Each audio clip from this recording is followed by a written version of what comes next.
நேயர்கள் அனைவருக்கும் அன்பான வணக்கம். இந்த தொகுப்புல தமிழ் புத்தாண்டு குரோதி வருடத்திற்குண்டான பலன்களை தான் பார்க்க போகிறோம். இதுவரைக்கும் இருந்துட்டு வந்த சோபகிருது வருடம் முடிஞ்சு குரோதி வருடம் நமக்கு தொடங்க போகுது. நமது பஞ்சாங்கத்தில் 60 வருடங்கள் இருக்குது. அந்த 60 வருடத்துக்கும் ஒவ்வொரு பெயர் அப்படின்னு கொடுக்கப்பட்டிருக்கு. 2024 முதல் 25 வரை வரக்கூடிய தமிழ் வருடத்தின் பெயர் குரோதி ஆண்டு. இந்த வருடத்தின் முதல் மாதம் சித்திரை. இந்த சித்திரை மாத பிறப்பை தமிழ் வருட பிறப்பு அப்படின்னு நம்ம தமிழர்கள் அனைவருமே கொண்டாடிக்கிட்டு இருக்கிறோம். இந்த 2024 வருடத்தின் ஏப்ரல் மாதம் 14 தேதி ஞாயிற்றுக்கிழமை நமக்கு இந்த குரோதி ஆண்டு பிறக்குது. தமிழ் புத்தாண்டு அப்படிங்கிறது பலருடைய வாழ்க்கையிலையும் நமக்கு புதுவிதமான மாற்றங்களை ஏற்படுத்தக்கூடிய வகையில் இருக்கும் அப்படின்னு அனைவரும் நம்புவோம். சுப கிரகமான குரு பகவான் ஆண்டின் துவக்கத்தில் சித்திரை மாதம் 18 தேதி ரிஷபராசிக்கு பயிற்சி ஆகிறாரு.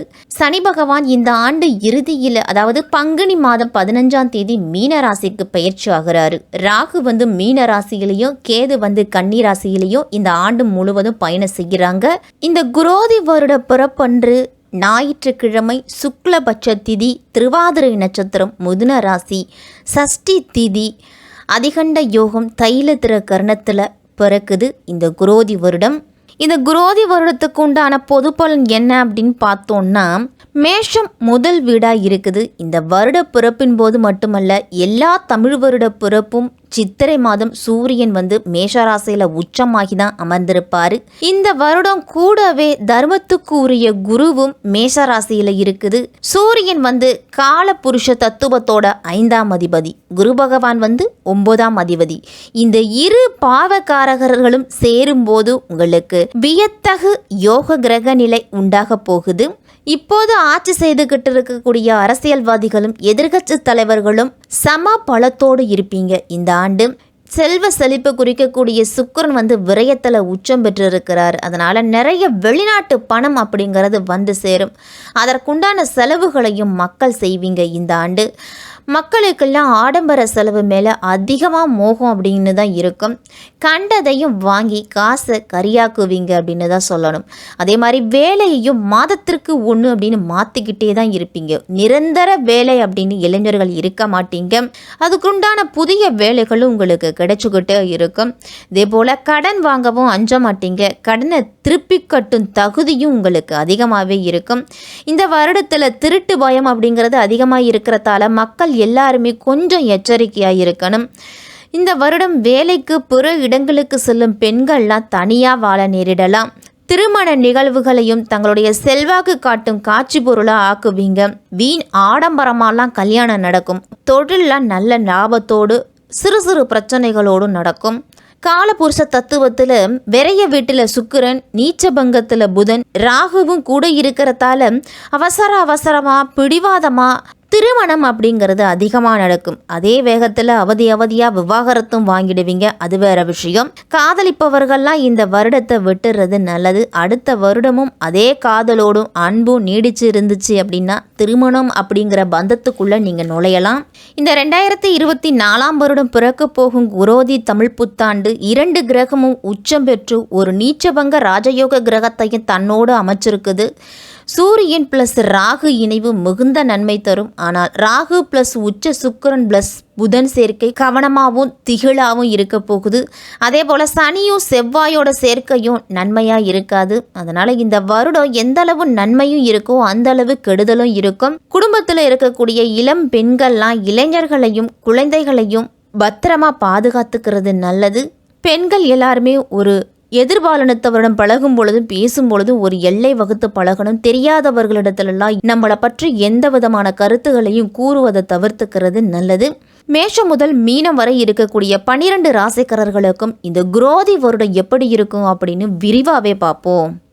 புதன் பகவானின் அருள் பெற்ற கன்னிராசிக்காரர்களே, உங்களுக்கு இந்த குரோதி வருடம் தமிழ் புத்தாண்டு எப்படிப்பட்ட பலன்கள்லாம் கொடுக்க போகுது அப்படின்னு பார்க்கலாம். கன்னிராசியின் அதிபதி புதன் உங்கள் 7ஆம் இடத்துல புதன் நீச்சம் பெற்று வக்ரம் பெற்றிருக்கிறாரு. அதனால நீசபங்க ராஜயோகம் அப்படிங்கிறது உங்களுக்கு கிடைக்குது. இந்த வருடம் உங்களுக்கு நல்லது மட்டும்தான் நடக்கும் அப்படின்னு உங்களுக்கு இருக்கக்கூடிய கிரக நிலைகள் எல்லாமே சொல்லுது.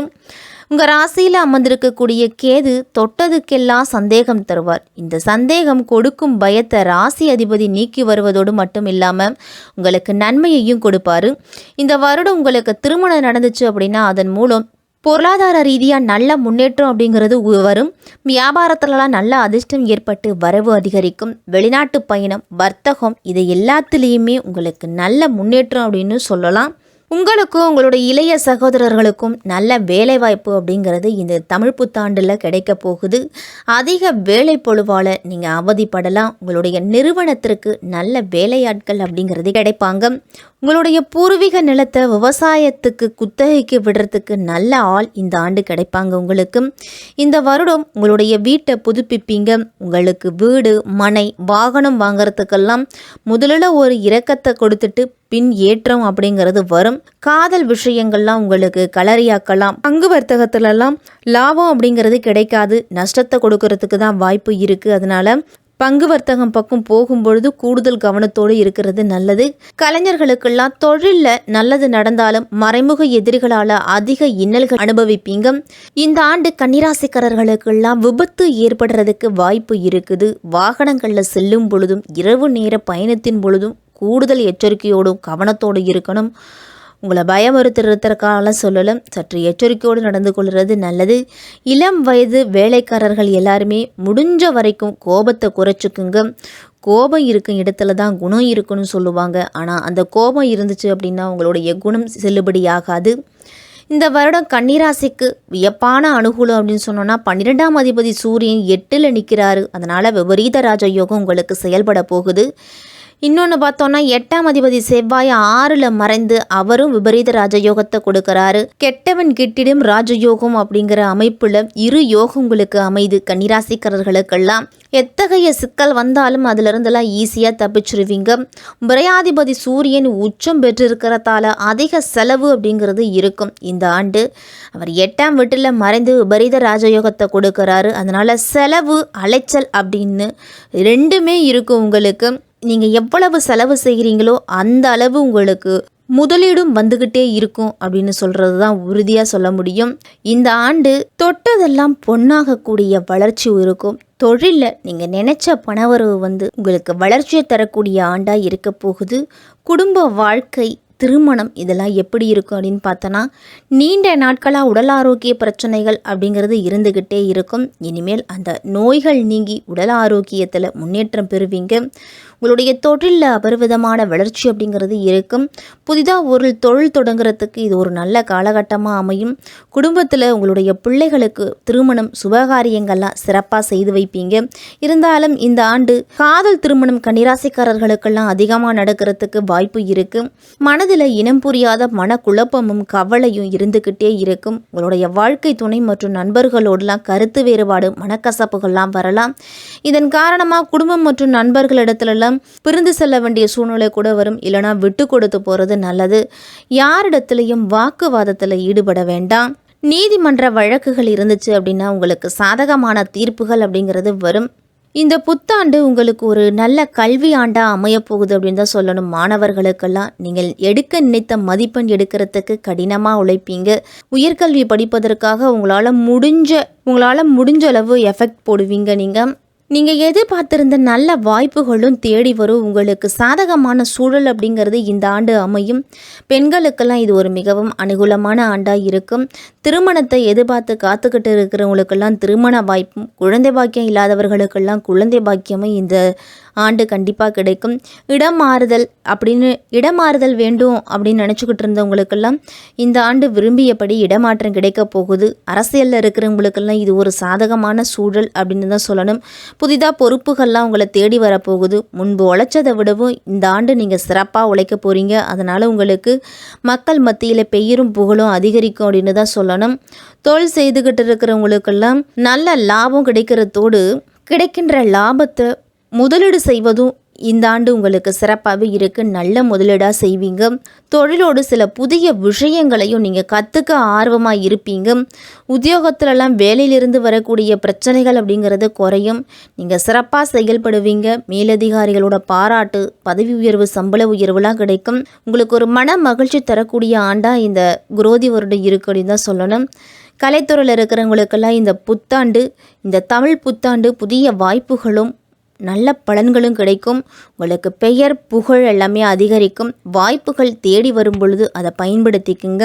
எந்த விஷயமாக இருந்தாலும் சற்று பொறுமையை கையாள வேண்டும். அவசரப்படாமல் எந்த வேலையையும் பொறுமையாக செய்வதோடு முடிவெடுப்பதிலையும் அவசரப்படாமல் முடிவெடுக்கணும். அப்போ தான் உங்களுடைய எண்ணங்கள் அனைத்துமே பூர்த்தியாகும். பெரிய அளவுக்கு எந்த ஒரு பிரச்சனையும் இந்த ஆண்டு இருக்காது. உடல் ரீதியாக சிறு சிறு பிரச்சனைகள்லாம் வரலாம். இருந்தாலும் உங்களுக்கு மருத்துவரை அணுகுனீங்க அப்படின்னா அது எல்லாமே படிப்படியாக குறைஞ்சி உங்களுடைய வாழ்க்கையில் சிறு சிறப்புமாக அமையும். நினைத்த விஷயங்கள் எல்லாமே இந்த ஆண்டு நடக்க போகுது. இருந்தாலும் சற்று நிதானத்தை கடைபிடிக்க வேண்டியது அவசியம். உடல் நிலையிலையும் அக்கறை செலுத்தணும். உங்களுடைய பேச்சு வாக்குகளெல்லாம் மிக மிக கவனமாக இருக்கணும். இந்த குரோதி வருடம் தமிழ் புத்தாண்டு கன்னிராசிக்காரர்கள் அனைவருமே இந்த வருடம் முழுவதும் குலதெய்வ வழிபாடு செய்யுங்க. காலையில் எழுந்து நீராடிட்டு குலதெய்வத்தை திருநீரை வச்சுட்டு உங்களுடைய அன்றாட பணிகளை தொடங்குங்க. பிள்ளையார்பட்டியில் இருக்கக்கூடிய கற்பக விநாயகரை வழிபட்டுட்டு வாங்க.